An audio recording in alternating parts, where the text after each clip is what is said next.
Like I live in an apartment complex here, and I talked to some fellow residents, and they're just like, well, you know, I don't know about this guy, I don't know about that guy. I said, well, you know, we're going to see Jeb Bush tomorrow, and they said, oh, okay. They want to let me help, you know, what he says. I think his track record's speaking for him, and there's somebody leading the pack that doesn't have a track record for politics. Yeah, he's got family heritage in it. Wow. And they, you know, they got pretty much a more of an understanding of how the government runs. I'm glad to see his brother coming out to help him. I think he's done a good job in Florida. But Kish, is that his name? Ohio. He's doing pretty good, yeah. I think there were too many saying too many things at one time and overwhelmed everyone. So now when you get down to the real candidates, they're going to listen more. That's my opinion. No, I really thought that when he came in the race, it was really going to be really close because he was a Bush. But I think that people are thinking change. You know, maybe not the same name, but I think he's really making himself known pretty good now.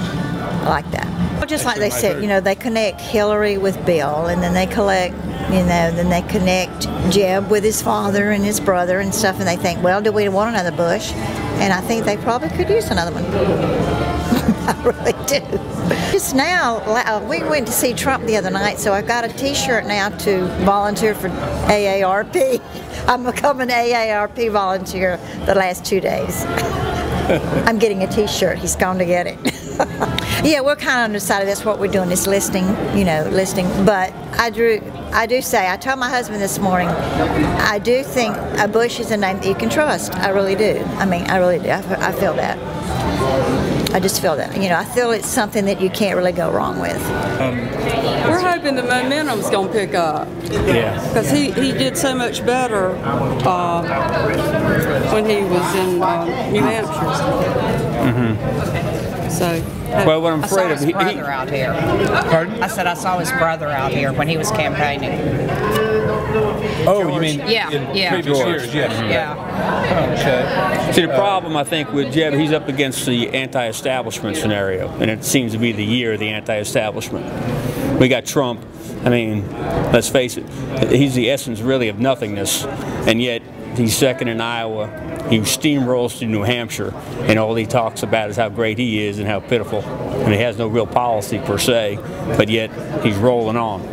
So how are you going to stop it? The structure of the whole up in Washington's got to change. So none of them are talking about term limitation for all the rest of the politicians. They're not talking anything about the national debt. They're not talking anything about the unfunded liabilities of about $100 trillion of Medicare, Social Security, and all that stuff. They're not even talking. They skip all that stuff. They're third rail items that is almost death, sure death to a professional career politician. They won't talk about it. So let it roll on. You know, look at it. It's a mess. No, can't get a national budget, balanced budget amendment. Can't pass it. Why not? I think that many votes. Jeb reflects stability, and I don't know. I'm hoping that, like I said, I hope it'll pick up. People will realize. I mean, he's a nice guy. There's no question about it. I mean, we liked it. But you know, he's up against Bush 41, Bush 43. Are you going to have Bush 45? That's pretty tough. Do you think, you know, a couple of folks dropped out in the last 4 years? I'm hoping that's going to happen. Right. And I'm hoping a few more will drop out, and that's going to help. I don't think those votes will go to Trump. You know, I think those votes will go to the more establishment. Casey.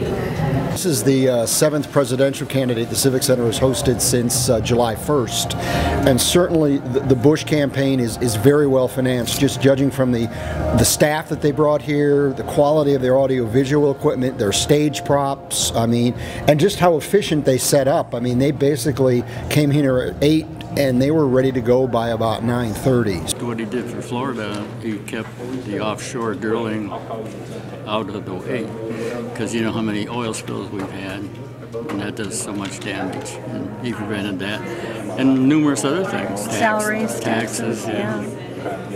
Just a great man. And he's so knowledgeable. I mean, this shouldn't even be a contest. When you look at who's running, this is all a waste of time.